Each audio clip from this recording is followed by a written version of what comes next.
Dumating na ang tunay na manugang kaya lumayas ka na. Sa ika-6 na anibersaryo ng aming kasal, dinala ng aking asawa ang isang batang babae na hawak ang kamay nito. Ngumiti ng nakakainis ang aking biyenan nang makita ang babae. Hay, sa wakas, dumating na ang tunay na manugang namin at inihagis sa harap ko ang mga papeles ng annulment. Habang nag-iimpake ako, ninakaw ng biyenan ko ang aking credit card. Nagtungo sila sa isang department store para bilhan daw ng mga mamahaling gamit ang tunay na manugang. Agad akong tumawag sa isang numero. Hello, pulisya ba ito? Nais kong i-report ang isang pagnanakaw. Sa sandaling pinindot ang pay button, isang pulang warning ang lumabas sa terminal. Lumapit ang mga security guard sa dalawang babaeng mahigpit na humahawak sa mga luxury bag. Ano kaya ang nangyari sa kanila? Bago magsimula ang kwento, mangyaring mag-subscribe at i-like ang video at mag-iwan ng komento kung saan kayo nakikinig para mapuno ng kaligayahan ang lugar na iyan. Napangiti si Althea habang nakatingin sa sinigang na baboy na nakahain sa mesa. Ito ay niluto niya gamit ang sampalok na siya mismo ang nag-ani mula sa kanilang bakuran. Ang kumukulong sabaw sa palayok ang tanging maririnig sa tahimik na bahay. Ngayon, ang kanilang ika-6 na anibersaryo ng kasal. Si Althea ay 45 taong gulang. Sa edad na 29, itinatag niya ang kanyang sariling kumpanya ng bagoong sa sariling pagsisikap. Sa loob ng 10 taon, walang humpay siyang nagtrabaho para palaguin ito. Sa edad na 30 huli na siyang nagpakasal. Pagkatapos ng kasal, sinabihan siya ng kanyang mga biyenan na ilagay ang pangalan ng kanyang asawa bilang co-owner ng kumpanya. Dahil sa kaligayahang magkaroon ng pamilya, pumayag si Althea. Iniisip niya na okay lang dahil siya pa rin naman ang mamamahala sa negosyo. Lumipas ang 6 na taon. Tumingin si Althea sa orasan.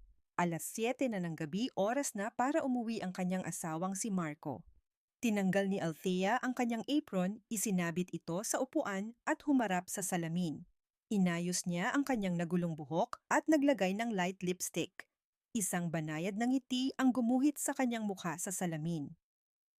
Narinig niya ang pagbukas ng pinto sa harapan. Nagliwanag ang mukha ni Althea. Ngunit may kakaiba. Dapat sana ay tunog lang ng sapatos ng kanyang asawa ang maririnig, pero may kasama itong tunog ng matataas na takong. At isang hindi pamilyar na matamis na pabango ang kumalat sa sala. Kumunot ang noo ni Althea at naglakad patungo sa may pinto.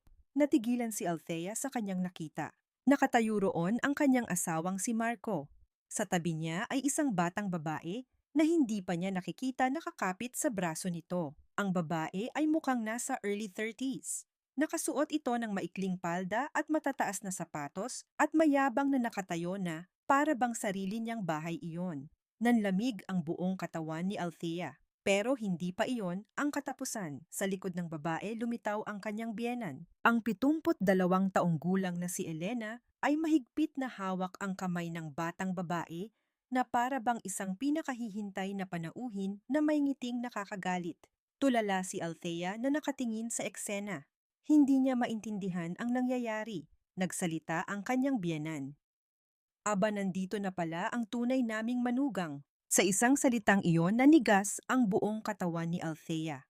Hindi siya makapaniwala sa kanyang narinig.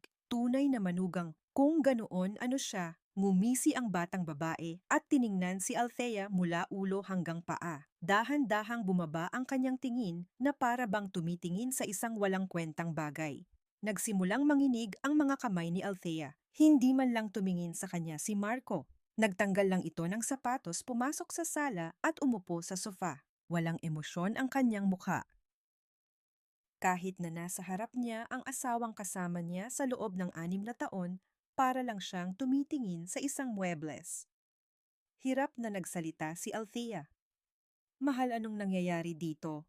Nanginginig ang kanyang boses. Sinubukan niyang maging kalmado, ngunit naririnig niya ang pagguho ng isang bagay sa loob ng kanyang dibdib. Bumuntong hininga si Marco na parang naiinis. Tapusin na natin to ng maayos. Pagkatapos ay kinuha niya ang isang sobre mula sa kanyang bulsa. Inihagis niya ito sa mesa. Nanginginig na kinuha iyon ni Althea.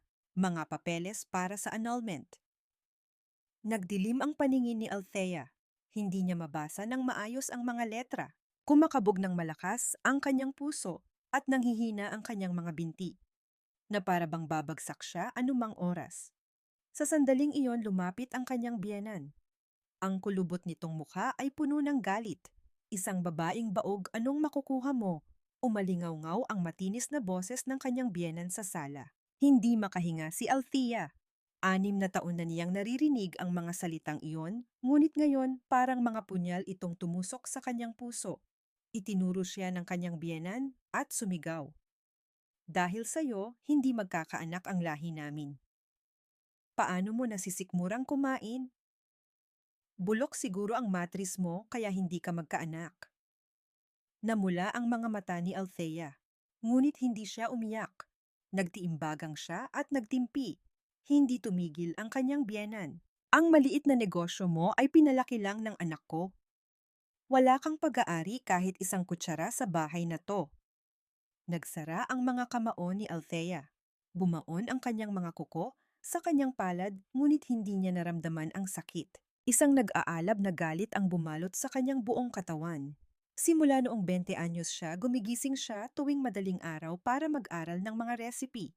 Sa edad na 25, sinimulan niyang isulat sa isang notebook ang paggawa ng bagoong at patis. Sa edad na 29, umutang siya para magtayo ng isang maliit na pabrika at nagtrabaho ng husto sa loob ng 10 taon. Nagpupuyat siya para sa mga delivery, naghahanap ng mga kliyente at personal na gumagawa ng mga produkto hanggang sa magasgas ang kanyang mga kamay. Ganoon niya itinayo ang kumpanya, ngunit ngayon sinasabi nilang pinalaki ito ng anak nila. Tiningnan ni Althea ng diretso ang kanyang biyenan. Sa halip, naluha isang malamig na kislap ang makikita sa kanyang mga mata. Nagbitiw ng huling salita ang kanyang biyenan. Lumayas ka na. Natahimik ang sala. Ang batang babae ay naglilinis ng kanyang mga kuko na may bored na ekspresyon at ang kanyang asawa ay nakatutok lang sa kanyang cellphone. Dahan-dahang itinaas ni Althea ang kanyang ulo. Ang nanginginig niyang mga kamay ay tumigil na. Ang galit na kumukulo sa kanyang dibdib ay napalitan ng malamig na determinasyon. Isang matibay na bagay ang pumalit dito. Maingat na tinupi ni Althea ang mga papeles ng annulment at hinawakan ito. At sa kanyang isip nanumpa siya. Tingnan natin, ang kumpanyang itinayo ko, babawiin ko gamit ang sarili kong mga kamay. Sa mesa, kumukulo pa rin ang sinigang, ang handa ni Althea para sa kanilang anibersaryo. Ngunit ngayon, ang mainit na singaw ay unti-unting naglalaho sa hangin. Hindi lumingon si Althea at naglakad patungo sa kanyang silid. Tuwid ang kanyang likod at matatag ang kanyang mga balikat. Hindi siya umiyak. Pinirmahan ni Althea ang mga papeles ng annulment. Malamig ang dulo ng kanyang mga daliri. Tulala siyang nakatingin sa pulang tinta na malinaw na nakatatak sa papel. 6 na taon ng kasal natapos na sa isang pirma lang. Parang may malaking butas sa kanyang puso. Kinuha ni Marco ang mga papeles na parang inaagaw at lumabas ng silid nang hindi man lang tumitingin. Isang malakas na kalabog ng pinto ang umalingaw-ngaw. Naiwan si Althea sa isang walang laman na silid. Sa labas ng bintana ang takip silim ay kulay pula. Matagal na nakaupo si Althea bago dahan-dahang tumayo. Binuksan niya ang aparador at inilabas ang kanyang maleta. Oras na para mag-impake. Isa-isang inilagay ni Althea ang kanyang mga damit sa maleta. Mabagal ang kanyang mga kilos. Simula noong 29 siya dito na siya nakatira. Bago pa man sila ikasal, binili na niya ang bahay na ito dahil malapit sa kanyang kumpanya. Nang magpakasal sila, idinagdag niya ang pangalan ng kanyang asawa sa titulo. Ngayon, pinalalayas siya sa sarili niyang bahay. Biglang bumukas ang pinto. Pumasok ang kanyang biyenan. Tiningnan niya si Althea at ngumisi. Hoy, ang bagal mo, bilisan mo at lumayas ka na. Hindi sumagot si Althea. Kinagat niya ang kanyang labi at nagpatuloy sa pag-iimpake. Naglakad-lakad ang kanyang biyenan sa silid at lumapit sa kanyang handbag na nasa ibabaw ng dressing table. Abala si Althea sa pag-ayos sa loob ng aparador kaya hindi niya ito napansin. Kuminang ang mga mata ng kanyang biyenan. Mabilis na binuksan ng kanyang kulubot na kamay ang handbag. Inilabas niya ang wallet at hinalughog ito. Isang gold credit card ang kanyang nakita. Mabilis na kinuha ng biyenan ang card at isinuksok sa kanyang bulsa. Pagkatapos ay lumabas siya ng silid na parang walang nangyari. Huli na nang lumingon si Althea. Wala na ang kanyang biyenan. Kinabukasan ng hapon. Si Elena ang biyenan at si Angela ay nasa isang luxury store sa isang department store. Sa ilalim ng maningning na ilaw, nakadisplay ang mga leather bag. Sanay na si Angela sa pagpili at pagsusuri ng iba't ibang gamit. Sinabi ni Elena sa sales staff, ilabas mo lahat ng pinakamahal. Magalang na yumuko ang staff at dinala ang mga bag. Sinusukat ni Angela ang mga bag sa harap ng salamin. Sabi ni Elena na may kasiyahan, piliin mo lahat ng gusto mo. Pera yan ang baog na yon. Huwag kang mag-alala sa limit. Ngumiti ng malandi si Angela. Salamat po, Mama. Pumili sila ng 3 bag at 2 wallet. Inalalayan sila ng staff sa counter. Mayabang na inabot ni Elena ang credit card ni Althea. Inilagay ng staff ang card sa machine. Maya-maya isang tunog ng beep ang narinig mula sa terminal. Nanigas ang muka ng staff. Sandali lang po, ma'am. Tiningnan ulit ng staff ang screen. Namutla ang kanyang muka. Ang card na ito po ay reported as stolen. Biglang nagbago ang ekspresyon ni Elena. Ano? Anong pinagsasabi mo? Habang tumatawag ang staff sa security, namutla rin si Angela. Naguguluhang nagtinginan ang dalawa. Maya-maya 2 security guard na nakaitim na suit ang lumapit. Sinubukan ninyong gamitin ang isang ninakaw na card. Kailangan namin kayong dalhin sa pulisya. Sumigaw si Elena. Anong kalokohan to card to ng manugang ko? Pero hindi natinag ang mga security guard. Nagsimulang magtinginan ang mga customer. May naglabas ng cellphone at nagsimulang mag-video. Hinawakan ni Angela ang braso ni Elena. Mama, kumalma ka muna. Pero matigas ang ulo ni Elena. Namula ang kanyang muka at sumigaw siya ng malakas. Ako magnanakaw. Card ng manugang ko ang ginagamit namin, bakit kami magnanakaw? Lumaki ang gulo kaya dumating ang mga pulis. Dinala sila sa istasyon ng pulisya. Ang eksena ng paghila sa kanila habang hawak ang mga luxury bag ay nakunan ng mga smartphone ng mga shopper. Sa interrogation room, nagwawala pa rin si Elena. Hinahampas niya ang mesa at kinukwestiyon ang pulis. Sinasabi ko sa'yo, card to ng manugang ko. Pakawalan niyo na kami. Tiningnan ng pulis ang mga dokumento at kalmadong sinabi, base sa aming beripikasyon, si Ginang Althea Cruz at Ginoong Marco Reyes ay nag-file ng annulment kahapon. Natigilan si Elena. Dagdag pa ng pulis, dahil hiwalay na kayo, hindi na kayo magkaano-ano. Ginamit ninyo ang card ng ibang tao nang walang pahintulot. Namutla si Elena. Bigla niyang hinampas ang mesa at sumigaw. Hindi magkaano-ano. Nakitira siya sa amin tapos hindi kami magkaano-ano. Humanda siya sa akin. Kumunot ang noo ng pulis. Samantala si Althea ay nakaupo sa kanyang maliit na apartment. Isang maliit na silid na mabilis niyang nahanap kagabi. Hindi pa niya naaayos ang kanyang mga gamit. Nakatambak pa ang kanyang maleta sa isang sulok. Tiningnan niya ang kanyang credit card app sa cellphone.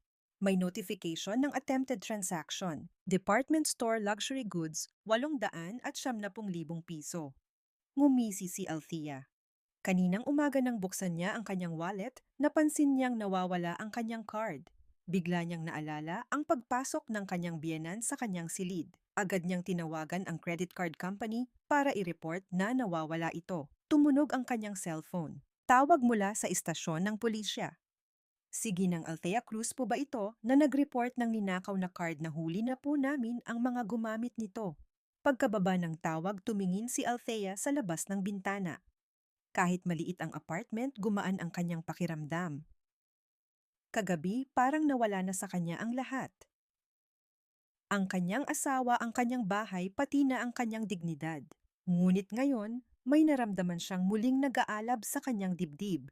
Kinuyom ni Althea ang kanyang kamao. Simula pa lang ito. Oras na para bawiin ang lahat ng nawala sa kanya isa-isa. Mula sa drawer ng kanyang mesa, inilabas ni Althea ang isang lumang notebook. Ang kanyang recipe notebook simula noong 25 taong gulang siya. Sa mga naninilaw na pahina, puno ito ng mga sulat kamay na salita. 20 taon ng kanyang buhay ang nakapaloob sa notebook na iyon. Mahigpit na niyakap ni Althea ang notebook sa kanyang dibdib. Ang kumpanyang itinayo ko ang mga recipe na nilikha ko. Mga bagay na hindi maaaring agawin ng sinuman. Sa labas ng bintana, papalubog na ang araw. Ngunit sa mga mata ni Althea isang bagong liwanag ang sumisikat. Lumipas ang ilang araw.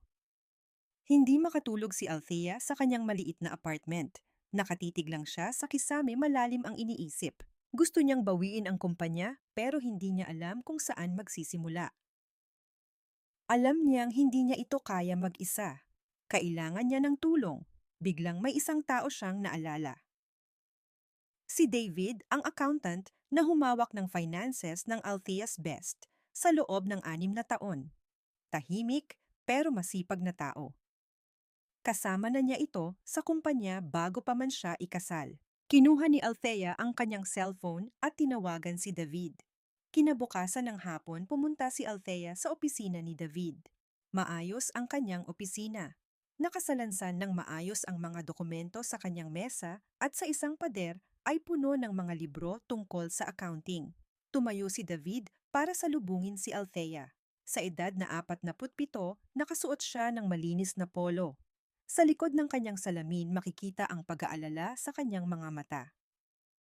Matagal na rin tayong hindi nagkita. Sigurado akong mahirap ang pinagdaanan mo. Tumango si Althea at umupo. Bubuksan na sana niya ang kanyang bibig pero parang may bumara sa kanyang lalamunan. Ilang araw na siyang walang napagsasabihan ng kanyang saloobin.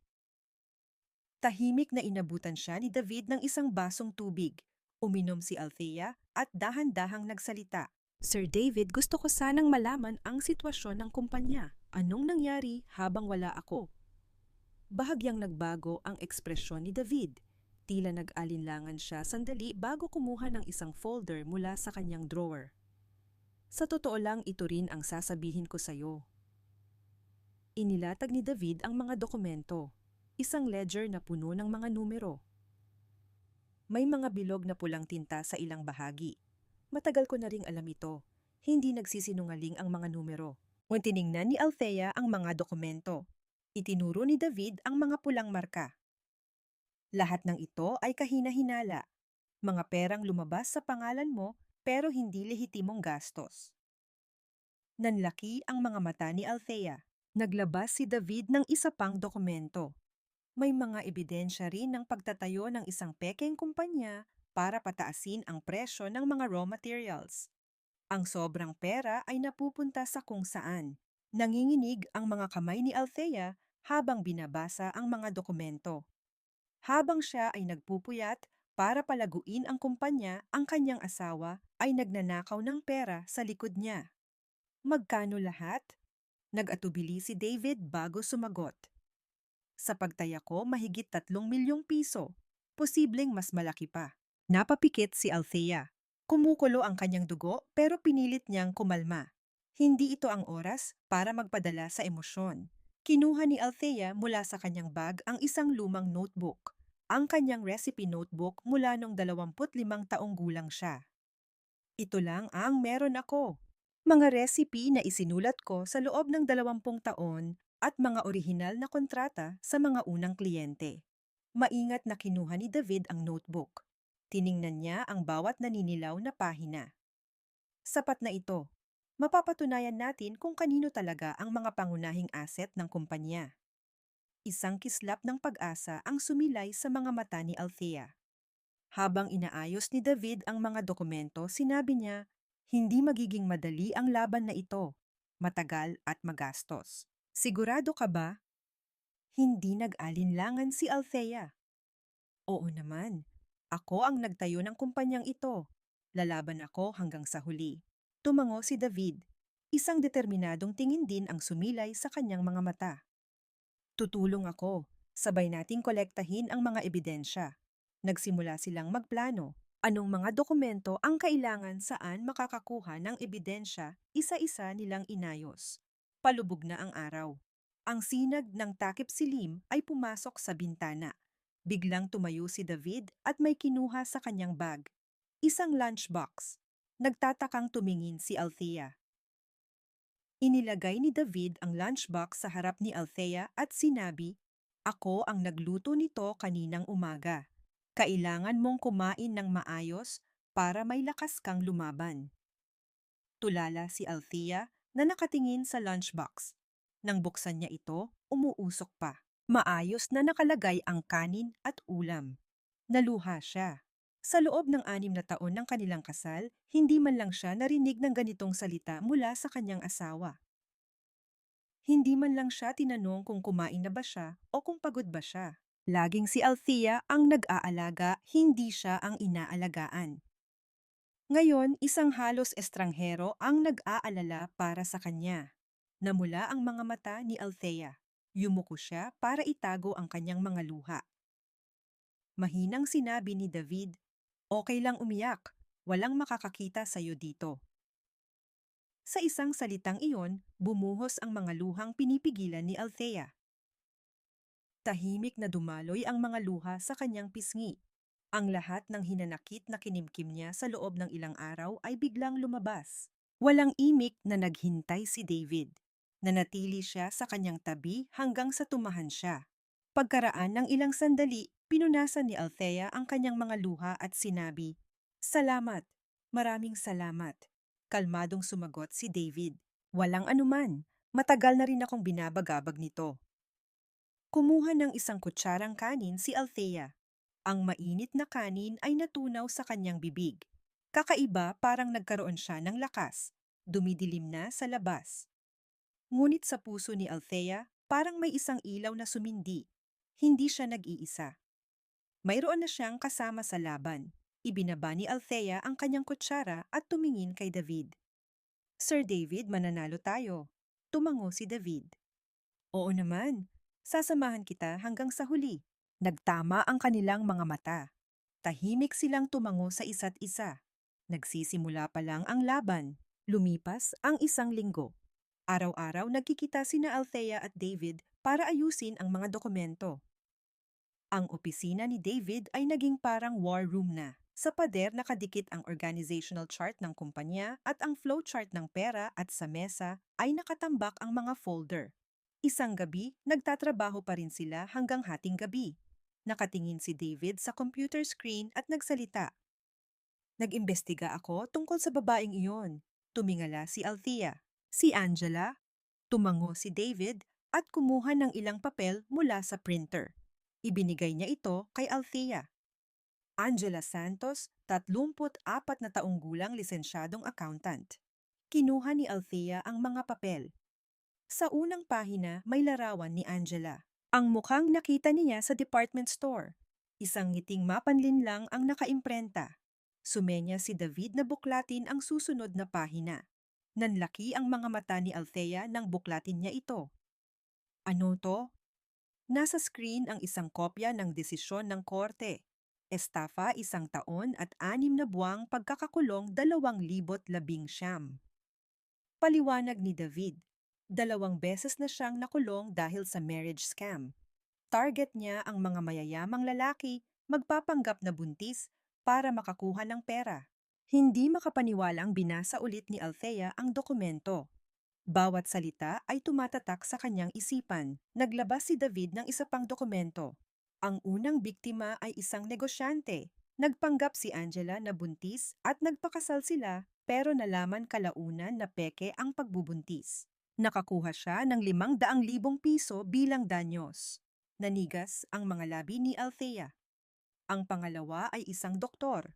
Parehong modus. Nagkunwari siyang nakunan at nakakuha ng settlement. Ipinakita ni David ang computer screen kay Althea. "At tingnan mo to."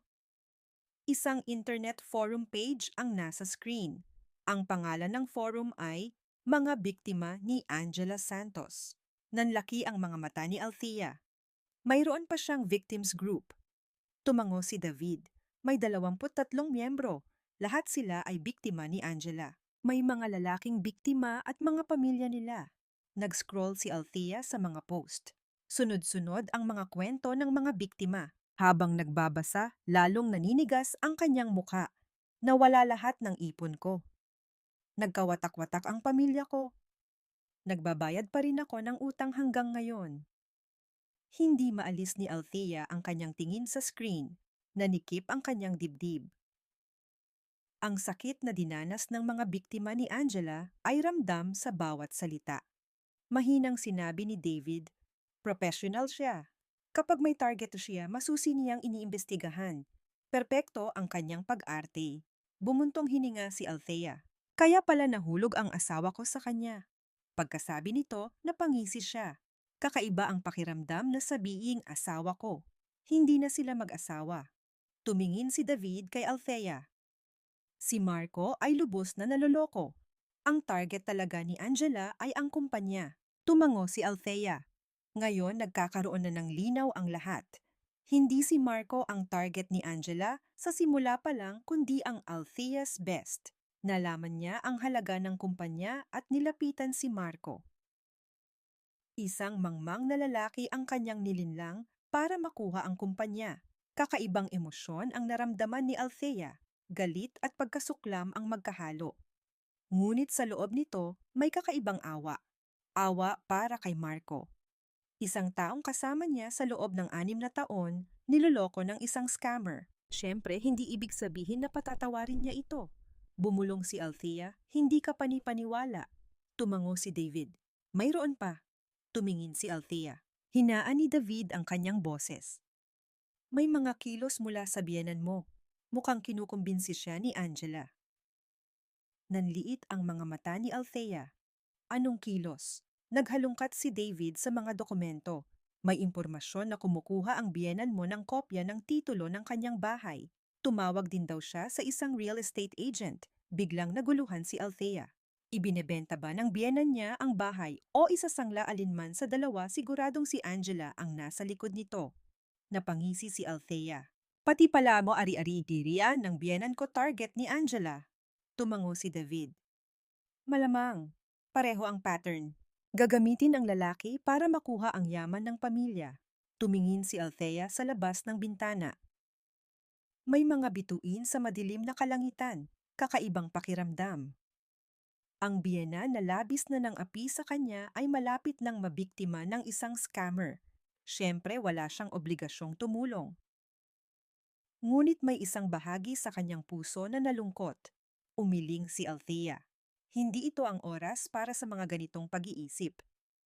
Mag-focus muna tayo sa ating kaso. Sumang-ayon si David. Muli silang nag-focus sa mga dokumento. Lumipas ang oras at malapit ng maghating gabi. Inaantok na si Althea.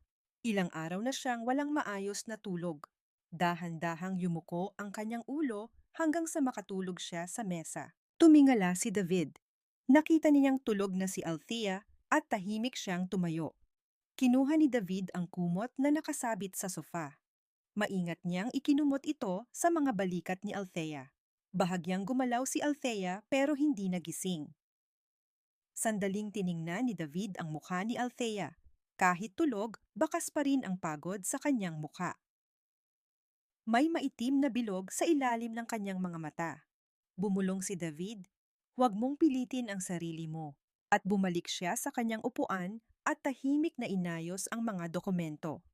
Ilang sandali ang lumipas. Nagising si Althea. Naramdaman niya ang kumot sa kanyang balikat. Tumingin siya sa paligid.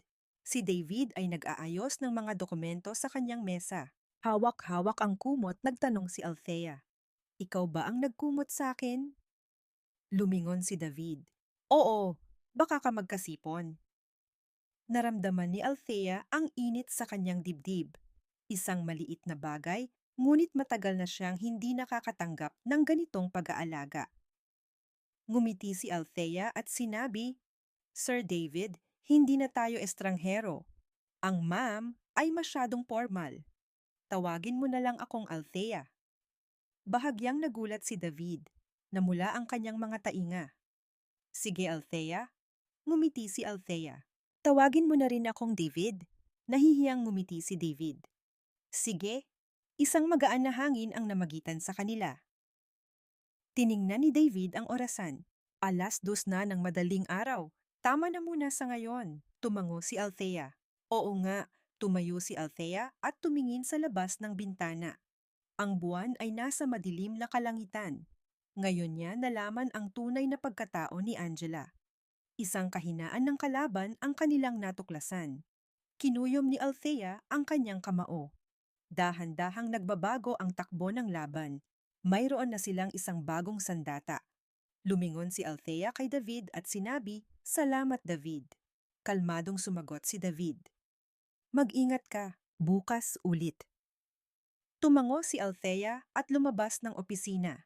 Malamig ang hangin sa labas, ngunit mainit ang kanyang puso. Ang hindi pagiging mag-isa. Hindi niya alam na ganito kalaki ang naidudulot nitong lakas. Habang naglalakad, nag-isip si Althea. Ano man ang gawin ni Angela, hindi na siya natatakot. Dahil ang katotohanan ay laging lalabas. Pagkaraan ng ilang araw, tumunog ang cellphone ni Althea. Isang hindi pamilyar na numero. Nag-atubili si Althea sandali bago sagutin ang tawag. Hello! Isang nanginginig na boses ang narinig niya.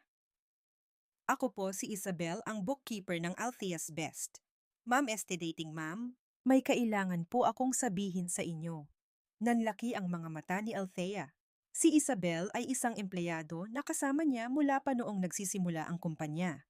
Nang ikasal si Althea, nagsimula siyang magtrabaho sa ilalim ni Marco. Isabel, anong problema? Humina ang boses ni Isabel. Ma'am, simula po nang umalis kayo magulo na ang kumpanya. At may kailangan po kayong malaman. Gusto ko po sanang sabihin sa inyo ng personal. Naramdaman ni Althea ang mabilis na pagtibok ng kanyang puso. Sige, saan tayo magkikita? Kinabukasan ng gabi nagkita sina Althea at David kay Isabel sa isang tahimik na coffee shop sa labas ng syudad.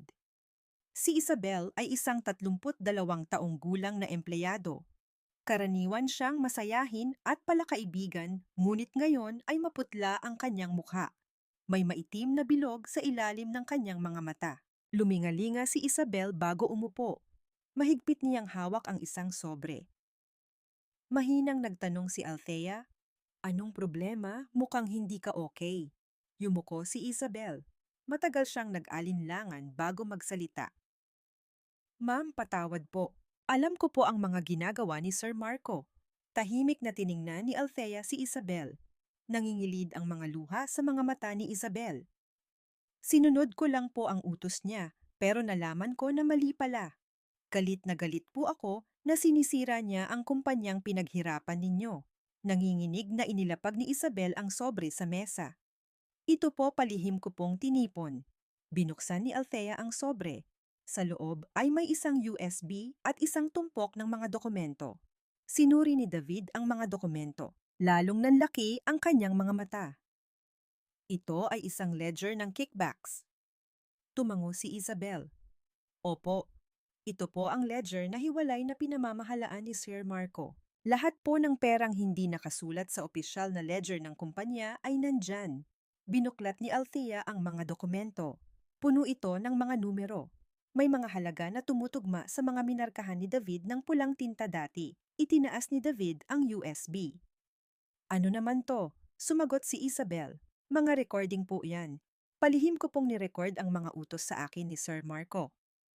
Kuminang ang mga mata ni Althea. Inilabas ni David ang kanyang laptop at isinaksak ang USB. Nang i-click niya ang file, narinig ang boses ni Marco. Ilipat mo ang perang to sa personal account ko. Sa ledger, ilagay mo na pambili ng raw materials. Narinig ang sagot ni Isabel. Sir, parang mali po yata yan. Naging matinis ang boses ni Marco. Gawin mo na lang ang sinasabi ko. Wala kang pakialam. Pinigilan ni Althea ang kanyang hininga at pinakinggan ang recording. Nanginginig ang kanyang mga kamay. Habang siya ay nagpupuyat para palaguin ang kumpanya, ganito pala ang nangyayari sa likod niya. Maraming recordings. Habang nakikinig, lalong naninigas ang muka ni Althea. Tiningnan ni David ang iba pang dokumento. May mga dokumento rin dito ng pagtatayo ng isang pekeng kumpanya. Ito ang ebidensya na pinataas nila ang presyo ng raw materials para makakuha ng kickbacks. Tumango si Isabel. Opo, ang pangalan po ng kumpanya ay San Pablo Trading. Isa po itong paper company na walang ginagawa pero ginagamit para maglabas ng pera. Ibinaba ni Althea ang mga dokumento at tumingin kay Isabel. Isabel, bakit mo ito ibinibigay sa akin? Pwede kang mapahamak. Tumulo ang luha mula sa mga mata ni Isabel. Kayo po ang unang nagbigay sa akin ng trabaho. Wala po akong alam noon pero tinuruan ninyo ako. Binibilhan ninyo pa po ako ng pagkain kapag nag-overtime ako. Galit na galit po ako nang makita kong pinalayas kayo. Nanikip ang dibdib ni Althea. Pinunasan ni Isabel ang kanyang mga luha. Kung mananahimik lang po ako, kasabwat din po ako. Hindi po ako patutulugin ng konsensya ko. Hinawakan ni Althea ang kamay ni Isabel. Salamat. Maraming salamat. Bahagyang ngumiti si Isabel. Pagkaalis sa coffee shop, bumalik sina Althea at David sa opisina. Inilatag nila ang mga ebidensya sa mesa. Ang ledger ng kickbacks, ang mga recording, ang mga dokumento ng pekeng kumpanya. At ang recipe notebook ni Althea na isinulat niya sa loob ng 20 taon at mga orihinal na kontrata sa mga unang kliyente. Habang inaayos ang mga dokumento, sinabi ni David, sapat na ito. Pwede na natin siyang kasuhan ng embezzlement. Tumango si Althea. Kailangan din nating i-report sa BIR ang tax evasion at mayroon pa akong isusumbong sa FDA. Tumingala si David sa FDA. Kumuha si Althea ng isang papel mula sa tumpok ng mga dokumento. Maling deklarasyon ng pinanggalingan. Sinasabi nilang gawa sa mga lokal na sangkap, pero sa totoo lang may halo itong imported. Noong ako pa ang namamahala, hindi ko yan pinapayagan. Nanigas ang ekspresyon ni David. Pati yan ginawa nila, napangisi si Althea. Iyon ang prinsipyong pinanghawakan ko sa buong buhay ko, pero sinira nila. Nagtrabaho sila hanggang hating gabi. 11:00 na. Tumayo si David. Hindi ka ba nagugutom? Hindi pa tayo naghahapunan. Noon lang naramdaman ni Althea ang gutom. Naghalungkat si David sa aparador at naglabas ng 2 cup noodles. Nahihiya siyang nagsalita. Ito lang ang meron. Ngumiti si Althea. Okay lang, para na itong handaan sa ngayon. Naglagay sila ng mainit na tubig sa cup noodles at magkaharap na umupo. Habang naghihintay na maluto ang noodles, sandaling natahimik. Hinalo ni David ang noodles gamit ang chopsticks. Althea, oo. Bahagyang ngumiti si David. Pagkatapos ng laban na ito, ipagluto mo ako. Gusto kong malaman kung gaano kasarap ang luto mo. Natigilan si Althea at bigla siyang napatawa. David, kapag natikman mo ang sinigang ko, hindi ka na maghahanap ng iba. Nanlaki ang mga mata ni David. Talaga? May kumpiyansang tumango si Althea. Recipe yan na pinag-aralan ko ng mahigit 20 taon. Sigurado ako. Ngumiti si David. Aasahan ko yan. Umalingaw-ngaw ang kanilang tawanan sa madilim na opisina. Hindi na maalala ni Althea kung kailan siya huling tumawa ng ganito. Sa loob ng kanilang kasal, hindi man lang siya nakatawa ng ganito kaluwag. Pagkatapos kumain ng cup noodles, sinabi ni David, bukas isumitin na natin ang mga reklamo sa BIR at FDA. Tumango si Althea. O simula na.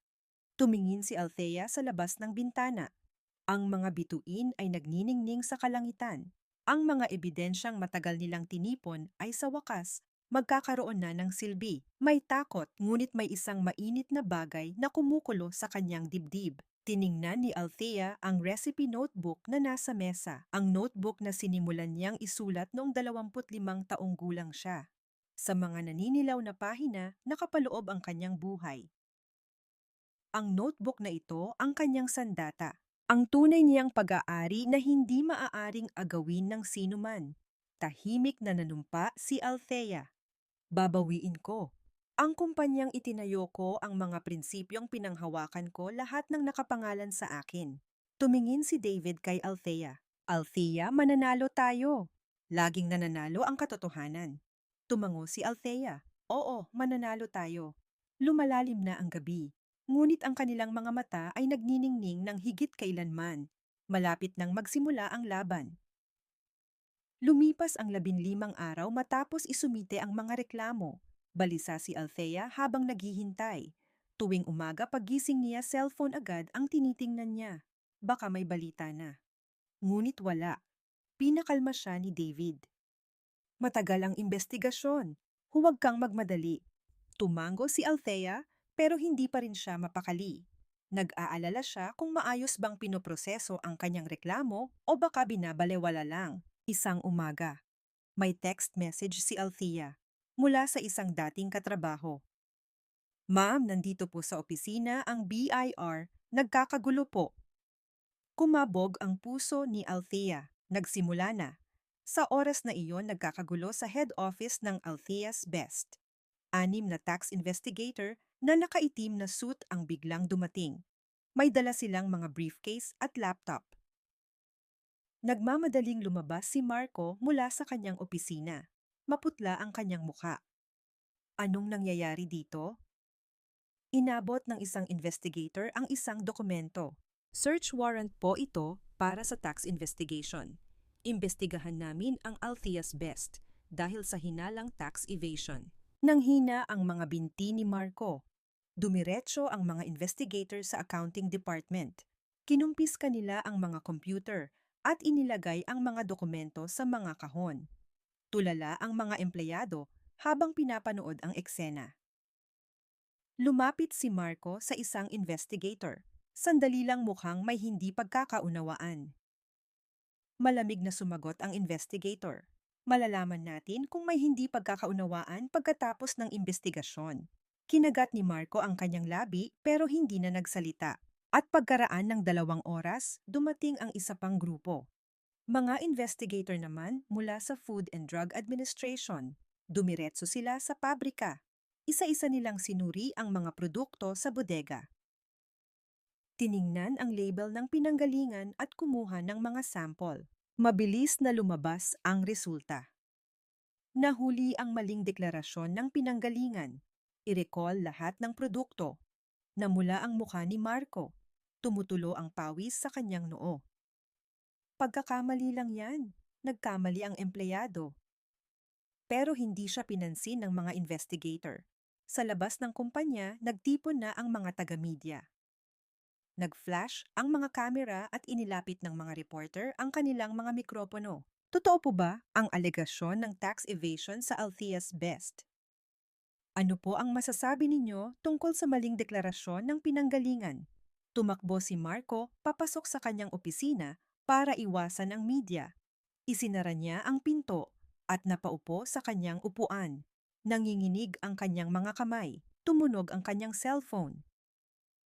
Isang text mula sa credit card company. Pansamantalang sinuspinde ang paggamit ng inyong corporate card. Sumunod ang isa pang text. Pansamantalang sinuspinde ang paggamit ng inyong personal card. Inihagis ni Marco ang kanyang cellphone sa sahig. Buwisit. Umalingaw-ngaw ang kanyang galit sa opisina. Sa parehong oras, nagkakagulo rin sa bahay ng biyenan ni Althea si Elena. Nagkaroon ng isang get-together si Elena sa kanyang bahay. Mga 10 kapitbahay na babae ang nasa sala. May mga prutas at kakanin sa mesa at puno ng tawanan ang paligid. Mayabang na nagkukwento si Elena. Ang anak ko bumili ng bagong kotse. Imported.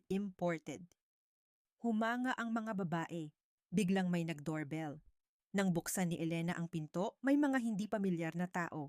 2 lalaking nakasuot ng barong at isang babaeng may hawak na mga dokumento. Kayo po ba si Ginang Elena Reyes? Mga sheriff po kami mula sa korte.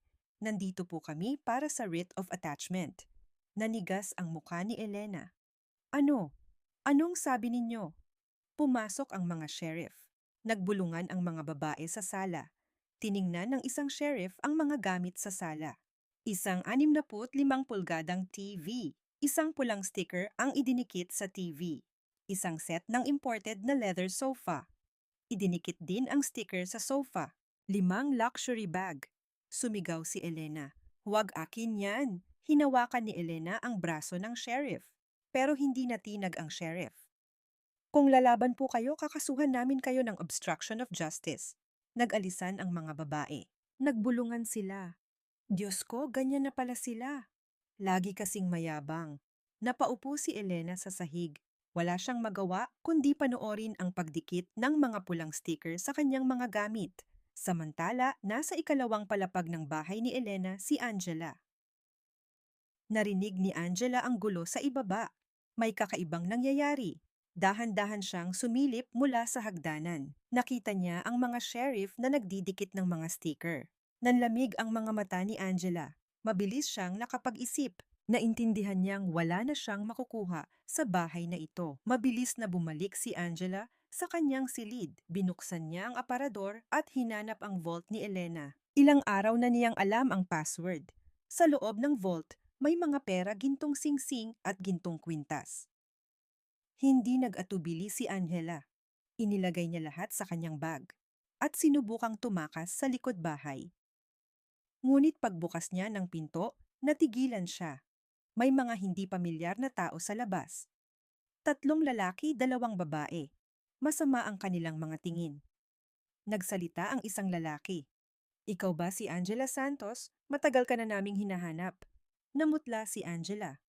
Sino? Sino kayo? Lumapit ang isang babae. Nakalimutan mo na. 3 taon na ang nakalipas, kinuha mo sa akin ang 500,000 piso. Hindi mo naaalala? Nanginig ang mga mata ni Angela. Inagaw ng isang lalaki ang bag ni Angela. Ano, tumagnanakaw ka na naman? Sinubukang bawiin ni Angela ang bag pero wala siyang nagawa. Pinalibutan siya ng mga tao. Tatawag ako ng pulis. Hindi may sasabihin muna kami sayo. Naintindihan ni Angela na wala na siyang takas. Nanginig ang kanyang mga binti. Dinala ng mga biktima si Angela sa pulisya. Isang bagong kaso ng estafa ang idinagdag sa kanya. Noong gabing iyon, nasa opisina ni David si Althea. Magkahalong emosyon ang kanyang nararamdaman sa mga balitang natanggap niya buong araw. Masaya siya, pero mayroon ding pakiramdam ng kawalan. Binuksan ni David ang pinto. May dala siyang isang maliit na bouquet ng bulaklak. Mga simpleng bulaklak mula sa parang. Nanlaki ang mga mata ni Althea. Ano to? Inabot ni David ang bouquet kay Althea. Binabati kita sa iyong unang tagumpay. Tulala na tinanggap ni Althea ang bouquet. Naamoy niya ang mabangong amoy ng mga bulaklak. Hindi pa tapos ang laban, ngumiti si David. Pero dapat pa ring ipagdiwang ang mga tagumpay. Mahirap ang araw na ito para sa'yo. Kumabog ang dibdib ni Althea.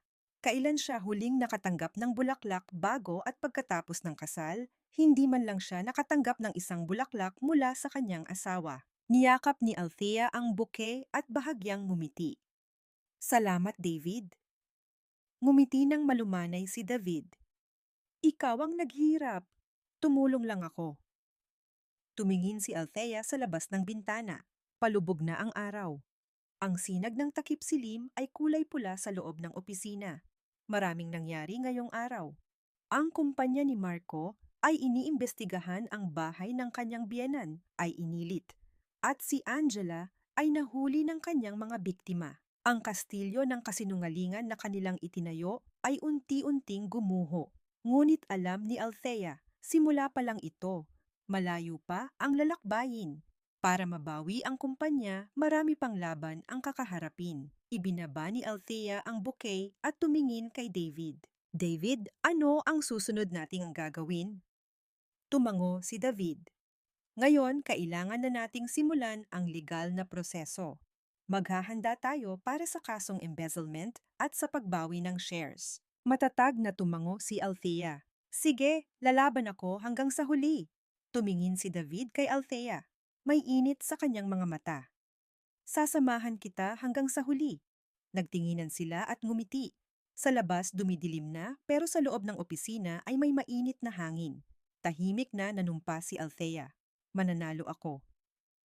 At pagkatapos ng laban na ito, ipagluluto ko si David ng sinigang na ipinangako ko.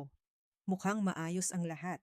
Nagpapatuloy ang tax investigation Ni-recall ang mga produkto dahil sa investigasyon ng FDA at nahuli si Angela. Iniisip ni Althea na kung magpapatuloy ito, mababawi niya agad ang kumpanya. Ngunit hindi basta-basta sumusuko ang mga kalaban. Isang umaga, gaya ng dati, nagising si Althea. Kinuha niya ang kanyang cellphone at nanlaki ang kanyang mga mata. 23 missed calls, 37 text messages. May nangyari. Mabilis niyang isearch ang kanyang pangalan sa internet. Nang lumabas ang resulta, nanlamig ang kanyang buong katawan. Top trending topic, Althea Cruz, sinaktan ang biyenan. Nanginginig na i-click ni Althea ang article. May nag-play na video? Siya iyon. Sa video, sumisigaw si Althea. Pagkatapos, makikita ang pagbagsak ng kanyang biyenan. Hindi makahinga si Althea. Kasinungalingan ito. Noong araw na iyon, ang kanyang biyenan ang unang naghagis ng ashtray. Umiwas lang si Althea at sumigaw. Ngunit sa video, tinanggal ang naunang bahagi. Mukhang si Althea ang nang-atake sa kanyang biyenan. Dagsaan ang mga komento. Ganyang klasing demonyo pala ang may-ari. Sinaktan ng biyenan, hindi siya tao. Nakakatakot ang menopause. Nagdilim ang paningin ni Althea. Nanginginig ang kanyang mga kamay. Tumunog ang kanyang cellphone.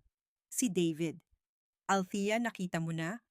Hirap na sumagot si Althea. Oo, kakakita ko lang. Nagmamadali ang boses ni David. Pumunta ka dito sa opisina, bilis. Nagsuot lang ng damit si Althea at tumakbo palabas. Pagdating niya sa opisina ni David, may balita sa TV. Seryosong sinasabi ng news anchor, isang video kung saan sinasaktan ni Althea Cruz, dating CEO ng Althea's Best. Ang kanyang biyenan ay nagdulot ng kontrobersya. May mga nagsasabi na si Ginang Cruz ay dumaranas ng menopausal depression at dahil sa galit pagkatapos ng annulment, sinisira niya ang kumpanya ng kanyang dating asawa. Tulala si Althea sa harap ng TV. Nanghina ang kanyang mga binti. Menopausal depression, sinisira ang kumpanya dahil sa galit, purong kasinungalingan. Hinawakan ni David ang braso ni Althea at pinaupo siya. Althea, kumalma ka muna. Umiling si Althea. Paano ako kakalma? Ang video na, yan ay edited. Ang biyenan ko ang unang naghagis ng ashtray. Tumango si David. Alam ko. Pero kailangan nating maging kalmado sa pagtugon dito. Biglang tumunog ang cellphone ni David. Habang sumasagot sa tawag, lalong naninigas ang kanyang mukha. Pagkababa ng tawag, sinabi ni David, mukhang ang kalabang kumpanya, ang San Miguel Foods, ang nagpakalat ng video. May impormasyon na tumanggap ng pondo si Marco mula sa kanila. Nanlaki ang mga mata ni Althea. Bakit gagawin yon ng kalabang kumpanya? Paliwanag ni David. Kung babagsak ang Althea's Best, makukuha nila ang market. Kailangan ni Marco ng pera at gusto ng San Miguel na mawala ang kalaban. Nagkasundo ang kanilang mga interes. Nagtiimbagang si Althea. Kumukulo ang kanyang dugo. Nang hapong iyon, lalong lumala ang sitwasyon. Tumawag ang isang kliyente sa cellphone ni Althea. Miss Althea, pasensya na po, pero kailangan naming kanselahin ang ating kontrata. Nagmamadaling nagtanong si Althea, bakit po, may problema po ba? Nahihiyang sumagot ang kliyente. Dahil po sa imahe ng kumpanya, nagdesisyon na po ang management. Pasensya na po. Naputol ang tawag. At sunod-sunod na tawag ang natanggap niya. 5 kliyente ang kumansela ng kanilang kontrata. Ang mga relasyong binuo ni Althea sa loob ng 20 taon ay gumuho sa isang iglap. Ipinakita ni David ang mga online forums. Dagsaan ang mga post na bumabatikos kay Althea. Sino ang kakain ng bagoong nagawa ng isang babaeng nananakit ng biyenan? I-boycott natin. Nakakasuka ang pagpapanggap niyang biktima. Hindi na kayang tingnan ni Althea ang screen. Parang babagsak na ang kanyang mga luha. Kinabukasan, mas malala pa. Nagtipon ang mga raliista sa harap ng head office ng Althea's Best. May hawak silang mga placard at sumisigaw. Pabagsakin ang bayolenteng may-ari. Kondenahin ang kumpanyang nanloloko ng mga mamimili. Mula sa malayo, pinanood ni Althea ang eksena. Parang pinupunit ang kanyang puso. Nalaman ni David na binayaran ang mga raliista, ngunit hindi ito inireport ng media. Ang mga reporter ay kinukunan lang ng litrato ang mga raliista. Sa balita sa gabi, muling nabanggit ang pangalan ni Althea. Lumalakas ang galit ng publiko. Patuloy ang mga protesta sa harap ng Althea's Best. Pinatay ni Althea ang TV, ngunit hindi doon natapos ang bangungot. Kinabukasan may bagong post sa internet. Dating CEO ng Althea's Best, pinaghihinala ang nanuhol sa accountant. Parang hihimatayin si Althea. Ang laman ng article, si Althea ay nagnakaw ng pera sa kumpanya at ginamit itong suhol kay David. Isang anonymous source daw ang may ebidensya. Purong kasinungalingan. Pero naniwala ang mga tao. Dagsaan na naman ang mga komento. Kasamahan pala ang accountant. Hindi kaya sila ang nagplano para pabagsakin ang kumpanya? Dapat tanggalan ng lisensya ang accountant na yan. Tumakbo si Althea kay David. David, nakita mo ba to? Nakita na ni David ang article, pero kalmado ang kanyang ekspresyon. Nagmamadaling sinabi ni Althea, "David, sorry. Dahil sa akin nangyari ito." Umiling si David. Hindi mo kasalanan. Nangingilid ang mga luha sa mga mata ni Althea. Paano kung mapahamak ka rin, lumayo ka na sa akin? Ako na lang ang gagawa nito. Tiningnan ni David si Althea ng diretso at hinawakan niya ang kamay ni Althea. Nagulat si Althea at tumingin kay David. Matatag ang tingin ni David. "Althea, naniniwala ako sa'yo." Nanginginig ang mga labi ni Althea. Nagpatuloy si David.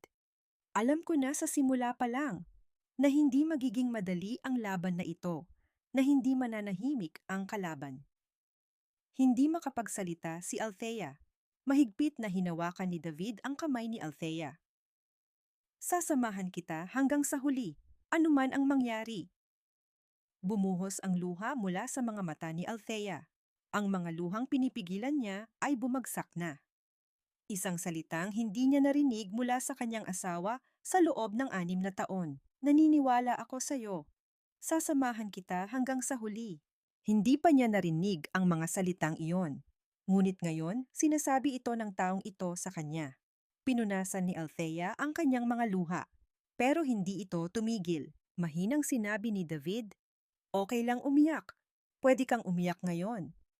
Sa huli, hindi na napigilan ni Althea at tahimik siyang umiyak. Ang lahat ng hinanakit, galit at takot na kanyang kinimkim sa loob ng ilang araw ay bumuhos.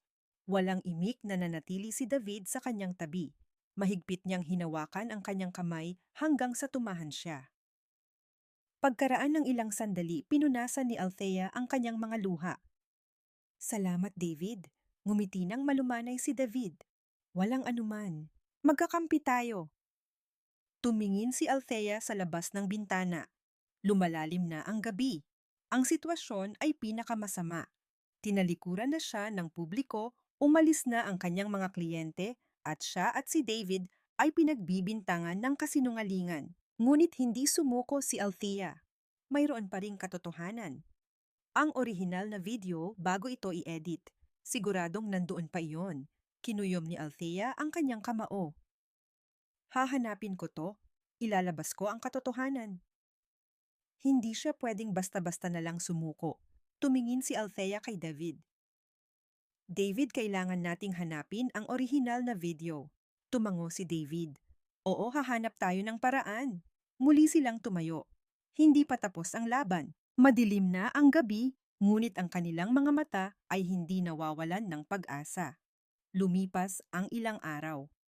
Hindi bumuti ang sitwasyon. Lalong lumala. Araw-araw may bagong malisyosong post sa internet. Mga post na naghahalungkat sa nakaraan ni Althea, mga walang basehang chismis, pati mga edited na litrato. Walang katapusan. Hindi makakain at makatulog ng maayos si Althea. Gabi-gabi, binabangungot siya. Sa kanyang panaginip, libu-libong tao ang nagtuturo sa kanya at nagmumura. Gigising siyang basang-basa ng pawis sa madaling araw. Nag-aalalang sinabi ni David, "Althea, sobrang sama na ng itsura mo. Kailangan mong magpahinga." Umiling si Althea. Walang oras para magpahinga. Kailangan nating hanapin ang orihinal na video. Araw at gabi naghahanap si Althea ng mga dokumento.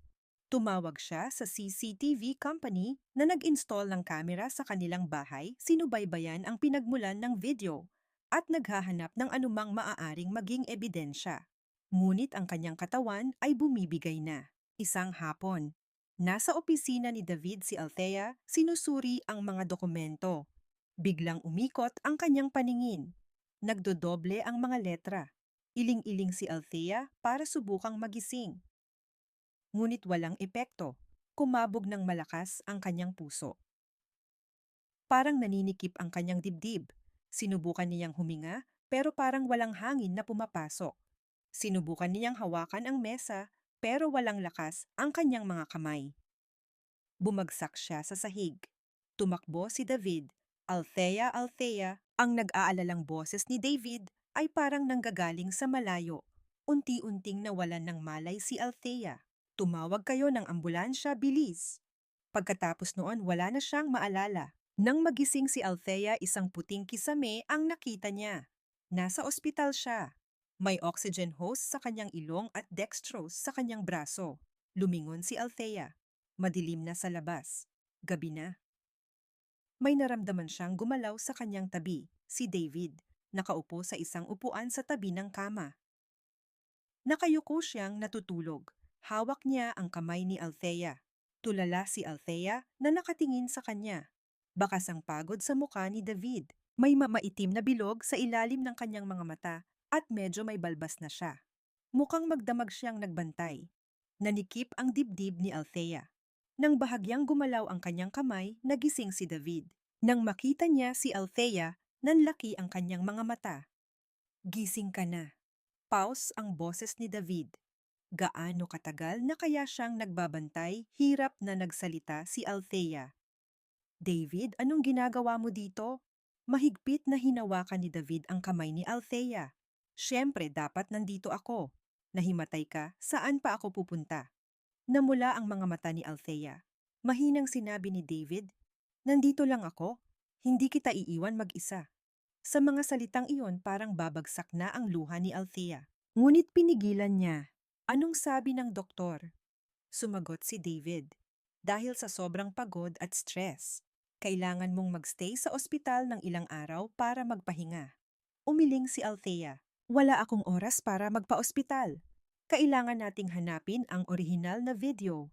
Matigas na sinabi ni David, Althea, mas mahalaga ang kalusugan mo ngayon.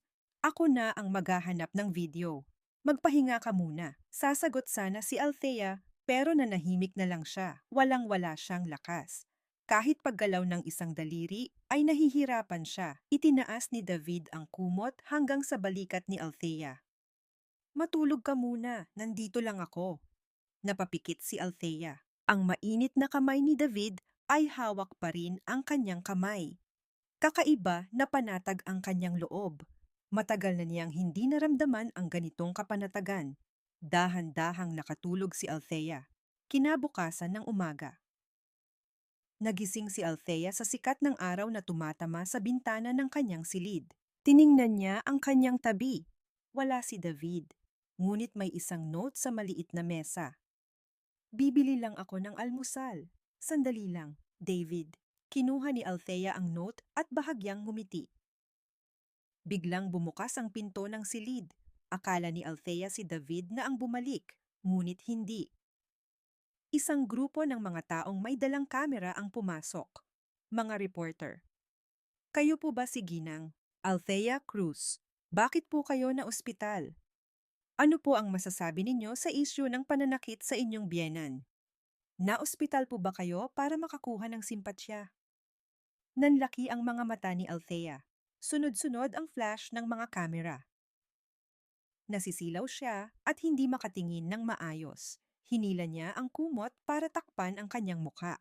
Ngunit hindi tumigil ang mga reporter. Magsalita po kayo. Tumatakas po ba kayo?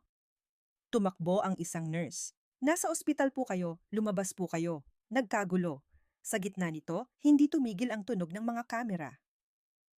Tinakpan ni Althea ang kanyang mga tainga. Muling bumilis ang tibok ng kanyang puso. Nahihirapan siyang huminga. Biglang may pumasok sa silid. Si David. May dala siyang isang plastic bag. Nang makita niya ang sitwasyon, hinarangan niya ang mga reporter. Lumabas kayo ngayon din. Anong ginagawa ninyo sa isang pasyente? Inilapit ng isang reporter ang kanyang kamera. Ikaw ba si David ang accountant tungkol sa alegasyon ng panunuhol? Malamig na sinabi ni David, nasa ospital tayo. Kung guguluhin ninyo ang pasyente, kakasuhan namin kayo. Lumabas na kayo. Dahil sa matigas na paninindigan ni David, umatras ang mga reporter. Dumating na rin ang mga security guard. Sa huli, umalis ang mga reporter na nagbubulungan. Natahimik ang silid. Lumapit si David kay Althea. Nanginginig si Althea habang hawak ang kumot. Tahimik na niyakap ni David si Althea. Okay na, okay na. Matagal na nanginig si Althea sa yakap ni David. Tumulo ang kanyang mga luha pero hindi siya humikbi. Pagkaraan ng ilang sandali, mahinang sinabi ni Althea, sabi nila na ospital ako para makakuha ng simpatya. Umiling si David. Huwag mong pansinin ang sinasabi nila. Iba ang katotohanan. Tumingin si Althea sa labas ng bintana. Maaliwalas ang langit. Ngunit madilim pa rin ang kanyang puso. Noong gabing iyon, may bagong article sa internet. Dating CEO ng Althea's Best, Althea Cruz na ospital. Isang palabas para sa simpatya. Mas masakit ang mga komento. Ang cheap ng palabas. Ang galing umarte. Akala niya ba kapag nagkunwari siyang nahimatay mapapatawad na siya? Ibinaba ni Althea ang kanyang cellphone. Hindi na niya kayang tingnan. Kinuha ni David ang cellphone. Hahawakan ko muna to. Huwag mo nang tingnan. Tumango si Althea. Wala na siyang lakas para tumanggi. Noong gabing iyon hindi makatulog si Althea. Ang liwanag ng buwan ay pumasok sa bintana ng kanyang silid. Tulala siyang nakatingin sa kisame. 20 taon. Simula noong 25 taong gulang siya, nagsimula siyang magsulat ng mga recipe. Gumigising siya tuwing madaling araw para tingnan ang bagoong haluin ang patistikman at isulat sa kanyang notebook. Sa edad na 29, umutang siya para magtayo ng isang maliit na pabrika. Nagtrabaho siya hanggang sa magasgas ang kanyang mga kamay. Nagpupuyat para sa mga delivery, naghahanap ng mga kliyente, at personal na humaharap sa mga reklamo. Ganoon niya pinalaki ang kumpanya sa loob ng 10 taon. Ngunit ngayon, anong natira pinagtaksilan ng asawa, pinalayas ng biyenan at tinuturo ng buong mundo. Tumulo ang luha ni Althea. Nabasa ang kanyang unan. Gusto na niyang sumuko. Gusto na niyang iwan ang lahat at tumakas. Biglang naalala niya ang mukha ni David. Naniniwala ako sa iyo, Althea. Sasamahan kita hanggang sa huli. Umalingaw-ngaw ang mga salitang iyon sa kanyang puso. Bumangon si Althea. Binuksan niya ang locker sa tabi ng kama. Sa loob may isang bag na dinala ni David. Binuksan niya ang bag at hinalungkat. May isang pamilyar na bagay siyang nahawakan. Ang kanyang recipe notebook. Kinuha niya ang notebook at niyakap. Ang amoy ng panahon ay nanggagaling sa mga naninilaw na pahina. Ang notebook na kasama niya sa loob ng 20 taon. Binuksan ni Althea ang notebook. Sa unang pahina, nakita niya ang kanyang sulat kamay noong 25 taong gulang siya. Ngayon ang simula. Gagawa ako ng pinakamasarap na bagoong. Muling tumulo ang luha ni Althea. Ngunit ngayon, iba na. Hindi pwedeng ganito matapos. Mahigpit na niyakap ni Althea ang notebook sa kanyang dibdib. Isang kumpanyang pinaghirapan niya sa loob ng 20 taon. Hindi pwedeng gumuho dahil sa kasinungalingan. Ilalabas ko ang katotohanan at babawiin ko ang aking pangalan. Tumingin si Althea sa labas ng bintana. Ang buwan ay lumitaw mula sa mga ulap. Ito ang pinakamadilim na gabi, ngunit sa mga mata ni Althea muling sumiklab ang apoy. Pagdating ng umaga, muli akong babangon. Sigurado. Lumipas ang 3 araw matapos siyang ma-discharge. Nakaupo si Althea sa opisina ni David. Puno ng mga dokumento ang mesa. Ngunit iba na ang tingin ni Althea. Matatag at hindi nag-aalinlangan. Binuksan ni David ang pinto. May dala siyang sobre. Althea, nahanap ko na. Biglang tumayo si Althea. Ang orihinal na video, tumango si David at inabot ang sobre. Ang orihinal na CCTV footage mula sa bahay ninyo. May backup pala sa server ng security company. Hiningi ni Marco na i-delete pero may policy sila na itago ito sa loob ng 30 araw. Nanginginig ang mga kamay ni Althea. Kinuha niya ang sobre at inilabas ang USB. Binuksan ni David ang kanyang laptop at isinaksak ang USB. Lumabas ang video sa screen. Pinigilan ni Althea ang kanyang hininga at pinanood ang video. Sa video, sumisigaw ang kanyang biyenan. May hawak siyang ashtray at inihagis niya ito kay Althea. Umiwas si Althea at sumigaw at nawalan ng balanse ang kanyang biyenan at bumagsak. Sa video na kumalat sa internet, tinanggal ang eksena kung saan inihagis ng biyenan ang ashtray. Mukhang si Althea ang nang-atake. Ngunit sa orihinal na video naroon ang buong katotohanan. Napapikit si Althea. Isang mainit na bagay ang kumukulo sa kanyang dibdib. Naglabas si David ng isa pang dokumento. Tingnan mo rin to. Isang record ng pag-transfer ng pera mula sa San Miguel Foods sa account ni Marco. Posibleng ito ang bayad para sa character assassination. Sinuri ni Althea ang dokumento. Malinaw na nakasulat ang petsa at halaga. Ang petsa ng pag-transfer ay tumutugma sa petsa kung kailan kumalat ang edited na video. Sabi ni David, binayaran ng kalabang kumpanya si Marco para i-edit at ipakalat ang video. Isang planadong krimen. Ibinaba ni Althea ang mga dokumento. Nanginginig ang kanyang mga kamay, ngunit matatag ang kanyang tingin. Magpapatawag ako ng press conference. Tumingin si David kay Althea. Press conference? Tumango si Althea. Oo, oras na para ilabas ang katotohanan. Ilalantad ko ang lahat sa publiko. Nag-isip sandali si David at tumango. Sige, tutulungan kitang maghanda. Pagkaraan ng 2 araw sa isang convention hall ng isang hotel sa Maynila. Puno ng mga reporter ang press conference. Nakahilera ang mga kamera at nag-flash ang mga ilaw. Sa entablado, may isang mesang may mikropono. Sa likod nito, may isang malaking screen. Naghihintay si Althea sa waiting room. Humarap siya sa salamin at tiningnan ang kanyang sarili. Nakasuot siya ng isang disenteng business suit. Maputla pa rin ang kanyang mukha, ngunit buhay ang kanyang mga mata. Nanginginig ang kanyang mga kamay. Mabilis ang tibok ng kanyang puso. Lumapit si David. Althea, okay ka lang? Tumango si Althea. Oo, kinakabahan ako, pero okay lang. Hinawakan ni David ang kamay ni Althea. Naramdaman niya ang init nito. Nandito lang ako sa tabi mo. Hindi ka nag-iisa. Tumingin si Althea kay David. Ang kanyang tingin ay parang isang matibay na sandalan. Salamat, David. Maya-maya pumasok si Althea sa press conference. Sabay-sabay na nag-flash ang mga kamera. Nasisilaw siya pero hindi siya tumigil. May kumpiyansang naglakad siya patungo sa entablado. Narinig niya ang bulungan ng mga reporter. Hindi ba't siya yung nanakit ng biyenan? Ang kapal ng mukha nagpapreskon pa. Hindi pinansin ni Althea ang mga bulungan. Tumayo siya sa harap ng mikropono at inilabas ang kanyang inihandang script. Ngunit maya-maya tiniklop niya ito at ibinaba. Nagbulungan ang mga reporter. Nagsalita si Althea. Nandito ako ngayon para sabihin sa inyo ang katotohanan. Natahimik ang press conference. Nagpatuloy si Althea. Ilang araw na ang nakalipas kumalat sa internet ang isang video kung saan sinasaktan ko raw ang aking biyenan. Ang mga nakakita sa video na iyon ay tinawag akong demonyo. Nabasa ko lahat ng komento. Bahagyang nanginginig ang boses ni Althea, ngunit hindi siya tumigil. Ngunit ang video na iyon ay edited. Lumakas ang bulungan ng mga reporter. Itinaas ni Althea ang remote control sa kanyang kamay at itinuro ang screen.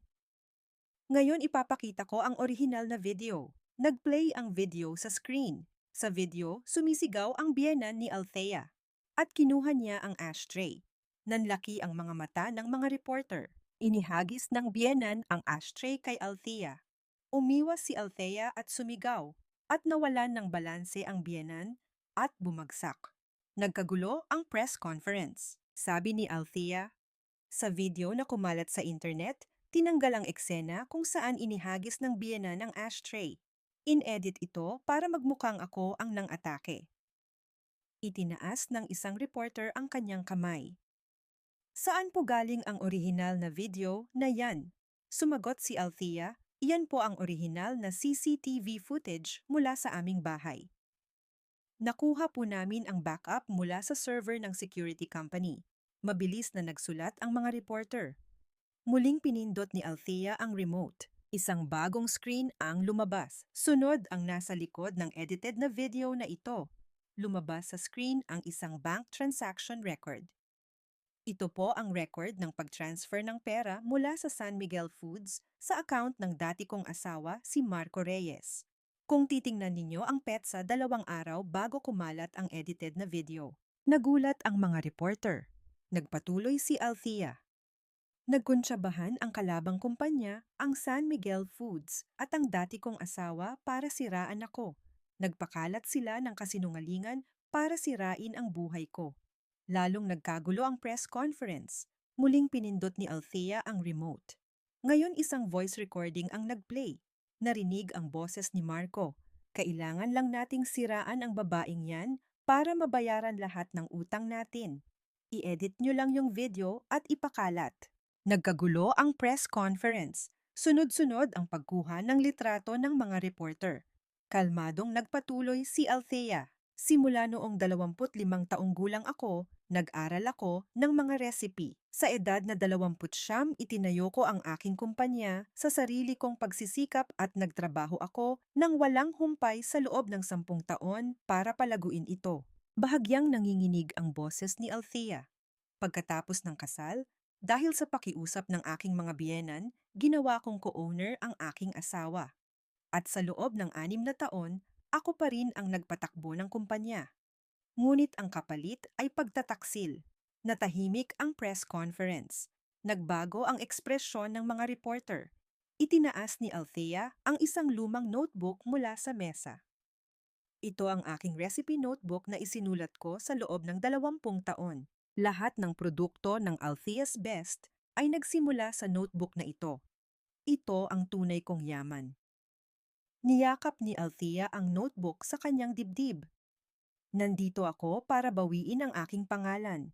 Naniniwala ako na laging lalabas ang katotohanan. At ngayon ang simula. Pumalakpak ang mga tao sa press conference. Noong una, 1 o 2 lang pero unti-unting dumami. Biglang bumukas ang pinto sa likod ng press conference. Pumasok ang mga pulis. At sa likod nila, isang lalaking nakaposas, si Marco. Sabay-sabay na lumingon ang mga reporter. Sunod-sunod ang flash ng mga kamera. Maputla ang mukha ni Marco. Nakayuko siya habang hinihila ng mga pulis. Inilapit ng mga reporter ang kanilang mga mikropono. Ginoong Marco Reyes, inaamin niyo po ba ang pag-edit ng video? Ano po ang masasabi ninyo sa alegasyon ng embezzlement? Walang sinabi si Marco. Nakayuko lang siya habang hinihila. Tahimik na pinanood ni Althea ang eksena. 1 taong kasama niya sa loob ng 6 na taon. Ngunit ngayon, wala na siyang nararamdaman. Nagtanong ang isang reporter kay Althea. Ginang Althea Cruz, ano po ang nararamdaman ninyo ngayong nakikita ninyong inaaresto ang dati ninyong asawa? Nag-isip sandali si Althea at sumagot, masaya po ako na lumabas na ang katotohanan. Iyon lang po. Tapos na ang press conference. Pagbaba ni Althea mula sa entablado, dumagsa ang mga reporter. Ngunit hinarangan sila ni David. Tapos na po ang press conference. Ang mga karagdagang tanong ay tatanggapin namin sa pamamagitan ng sulat. Matatag na binantayan ni David si Althea. Nakalabas sila mula sa mga reporter at pumunta sa hallway. Tahimik ang hallway. Nawala ang ingay mula sa press conference. Nanghina ang mga binti ni Althea. Sumandal siya sa pader. Parang nawalan siya ng lakas. Inakbayan ni David si Althea. Magaling ang ginawa mo. Sobrang galing mo. Tumingin si Althea kay David. May init sa kanyang mga mata. Tumulo ang luha mula sa mga mata ni Althea. Ang mga luhang pinipigilan niya ay bumuhos na. Niyakap ni David si Althea. Okay lang umiyak. Tapos na ang lahat. Tahimik na umiyak si Althea sa yakap ni David. Ang mga araw ng hinanakit, ang mga gabing puno ng takot, ang mga panahong mag-isa, siyang lumaban lahat, ay bumuhos, kasama ng kanyang mga luha. Walang imik na niyakap ni David si Althea. Nanatili siya sa kanyang tabi hanggang sa tumahan siya. Pagkaraan ng ilang sandali, pinunasan ni Althea ang kanyang mga luha. Salamat, David. Maraming salamat. Ngumiti ng malumanay si David. Walang anuman. Ikaw ang gumawa nito. Tumingin si Althea sa labas ng bintana. Palubog na ang araw. Ang sinag ng takip silim ay kulay pula sa kalangitan. Isang mahabang laban. Ngunit ngayon, nakikita na niya ang katapusan. Tumingin si Althea kay David. Pagkatapos ng laban na ito, tutuparin ko ang pangako ko.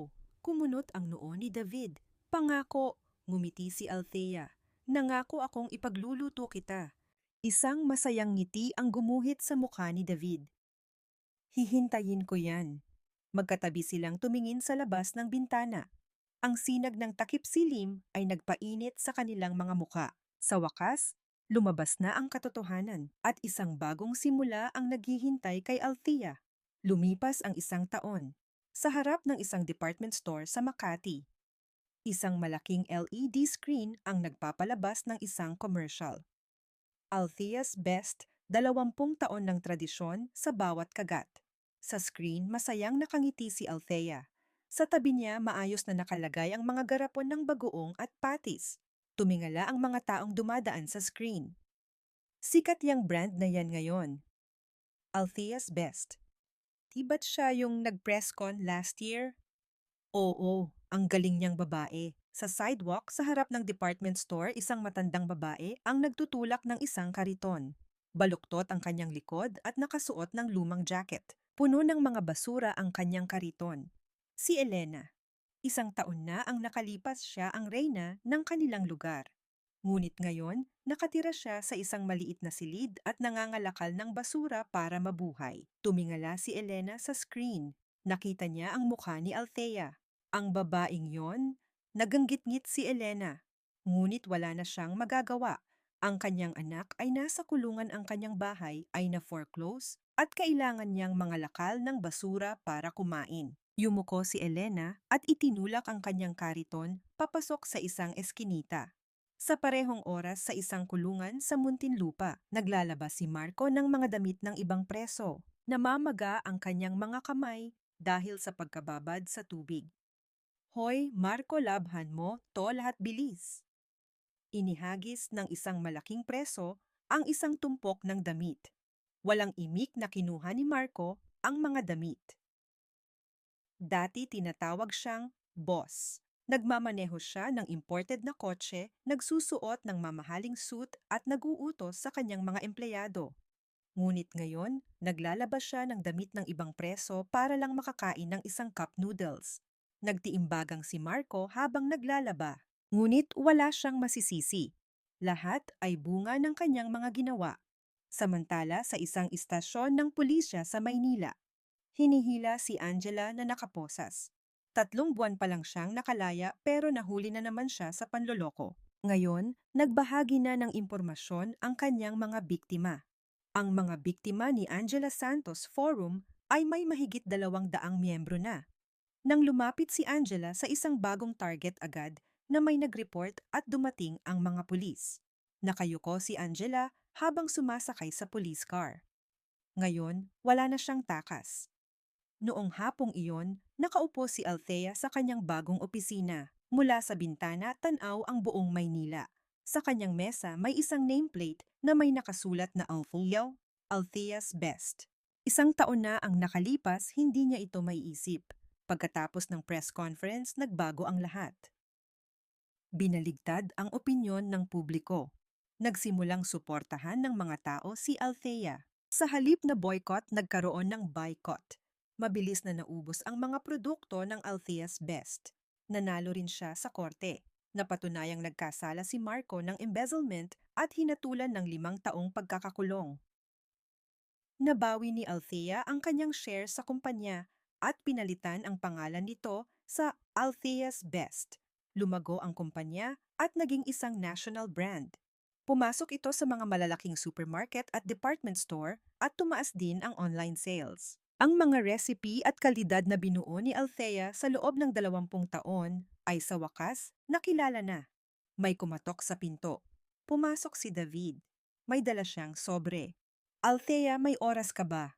Tumango si Althea. Oo, anong problema?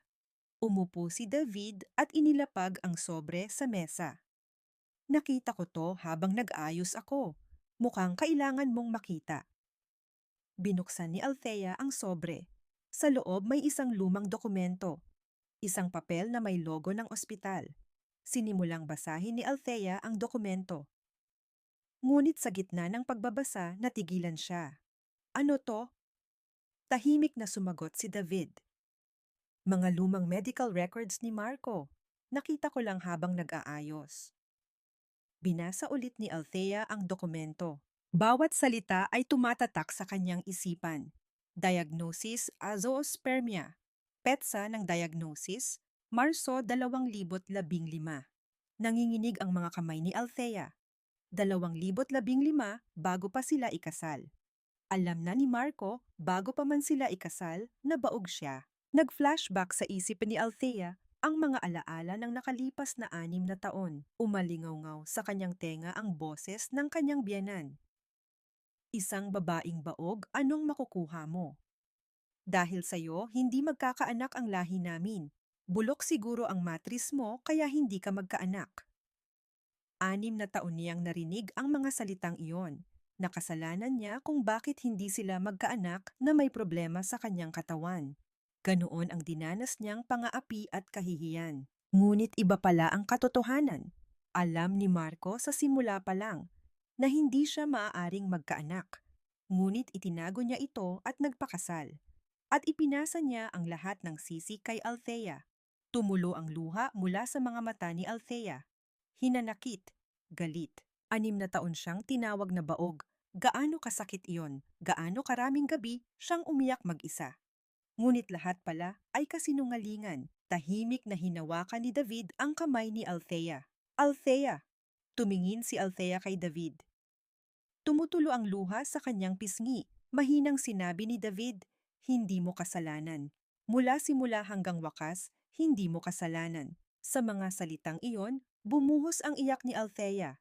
Tahimik siyang umiyak, nanginginig ang kanyang mga balikat. Parang nabunutan siya ng tinik. Ang mga araw na sinisisi niya ang kanyang sarili, kinamumuhian ang kanyang katawan at itinuturing ang kanyang sarili na hindi sapat. Lahat pala ay itinayo sa kasinungalingan. Walang imik na hinawakan ni David ang kamay ni Althea. Nanatili siya sa kanyang tabi hanggang sa tumahan siya. Pagkaraan ng ilang sandali, pinunasan ni Althea ang kanyang mga luha. Ngayon, tapos na talaga. Tumango si David. Oo, tapos na ang lahat. Tumingin si Althea sa labas ng bintana. Palubog na ang araw. Ang sinag ng takip silim ay kulay pula sa kalangitan. Pagkaraan ng ilang araw, nasa harap ng isang gusali si Althea, ang apartment na tinitirhan dati ng kanyang mga biyenan. Nanalo si Althea sa auction, ngunit wala siyang balak na tumira doon. Kasama niya si David. Sigurado ka ba dito? Tumango si Althea. Oo, matagal ko nang napagdesisyunan. Sa harap ng gusali, may isang bagong signboard. Center for Single-Parent Families. Ipinamigay ni Althea ang apartment. Ginawa niya itong isang center para tulungan ang mga single parents at mga pamilyang nangangailangan. Sabi ni Althea, noong ako ang nangangailangan, kailangan ko rin ng tulong. Ngayon, gusto ko namang tumulong sa iba. Tumingin si David kay Althea. May init sa kanyang mga mata. Isa kang kahanga-hangang tao, Althea. Ngumiti si Althea. Hindi naman. Ginagawa ko lang ang kaya ko. Magkatabi silang tumingin sa gusali. Ang sinag ng takip silim ay kulay pula sa gusali. Isang buwan ang lumipas isang gabi. Naghahanda si Althea ng hapunan sa kanyang bahay. Kumukulo ang sinigang. Oras na para tuparin ang kanyang pangako. Dumating si David. May dala siyang isang bote ng alak. Wow, ang bango! Ngumiti si Althea at tinanggal ang kanyang apron. Umupo ka na. Luto na. Magkaharap silang kumain. Kumuha si David ng isang kutsarang sinigang. Nanlaki ang kanyang mga mata. Anong lasa to, grabe? Ngumisi si Althea. Sabi ko sa'yo kapag natikman mo ang sinigang ko, hindi ka na maghahanap ng iba. Sunod-sunod ang subo ni David. Totoo, ito ay isang obra maestra. Pinanood ni Althea si David na kumakain ng masarap. Naramdaman niya ang init sa kanyang dibdib. Pagkatapos kumain, magkatabi silang umupo sa sofa. Sumisikat na ang buwan sa labas. Biglang tumayo si David at lumuhod sa harap ni Althea. Nagulat si Althea. David, anong ginagawa mo? Kinuha ni David ang isang maliit na kahon mula sa kanyang bulsa. Nang buksan niya ito, isang singsing ang kuminang. Parang hihimatayin si Althea. Tiningnan ni David si Althea sa mata. Althea, sa loob ng isang taon na magkasama tayo, nakasiguro na ako. Nang gingilid ang mga luha sa mga mata ni Althea. Nagpatuloy si David. Ikaw ang pinakamatatag, pinakamabait at pinakamagandang taong nakilala ko. Kapag kasama kita, gusto kong maging isang mas mabuting tao. Nanginginig ang mga labi ni Althea. Itinaas ni David ang singsing. Althea, ang pagmamahal na hindi mo natanggap noon, ibibigay ko sa'yo habang buhay. Papakasalan mo ba ako? Tumulo ang luha mula sa mga mata ni Althea. Ngunit ngayon, hindi ito luha ng kalungkutan. Tumango si Althea. Oo, pakakasalan kita. Isang masayang ngiti ang gumuhit sa mukha ni David. Isinuot niya ang singsing sa daliri ni Althea. Mahigpit silang nagyakapan. Ang liwanag ng buwan ay pumasok sa bintana. Pagkaraan ng 3 buwan, ikinasal sina Althea at David. Isang maliit na wedding hall. Isang simpleng kasal na dinaluhan lang ng mga malalapit na kaibigan. Ngunit ito ang pinakamasaya at pinakamainit na araw. Sa gitna ng palakpakan ng mga bisita, naghalikan sila. Pagkatapos ng kasal, nag-honeymoon sina Althea at David. Sa labas ng bintana ng eroplano, isang asul na kalangitan ang makikita. Ang sikat ng araw ay tumatagos sa mga ulap. Tumingin si Althea sa labas ng bintana. Sa tabi niya, nakaupo si David. Hinawakan ni David ang kamay ni Althea. Anong iniisip mo? Ngumiti si Althea. 1 taon na ang nakalipas, hindi ko ito maiisip na magiging ganito ako kasaya. Mahigpit na hinawakan ni David ang kamay ni Althea. Mas magiging masaya ka pa. Pangako. Tumingin si Althea kay David. Puno ng pagmamahal ang kanyang mga mata. Naintindihan ni Althea. Hindi na siya manugang ng sinuman. Hindi na siya isang asawang inaapi. Hindi na siya isang babaeng tinuturong baog. Siya na si Althea Cruz na may sariling pangalan at dangal. At ngayon, kasama niya ang taong pinili niya. Isinandal ni Althea ang kanyang ulo sa balikat ni David. Sa labas ng bintana, isang walang katapusang kalangitan ang makikita. Nagsisimula na ang isang bagong buhay. Kung ang kwento ngayon ay nag-iwan ng kahit kaunting marka sa inyong puso, mangyaring bumalik dito paminsan-minsan. Kung mayroon kayong oras, mag-iwan ng isang mainit na mensahe para sa bida ng kwento. Ang inyong mga salita ay maaaring maging lakas para sa isang tao na harapin ang bukas. Taos-puso kong ipinagdarasal ang inyong ngayon at bukas. Ito ang inyong kwentong may aral. Salamat!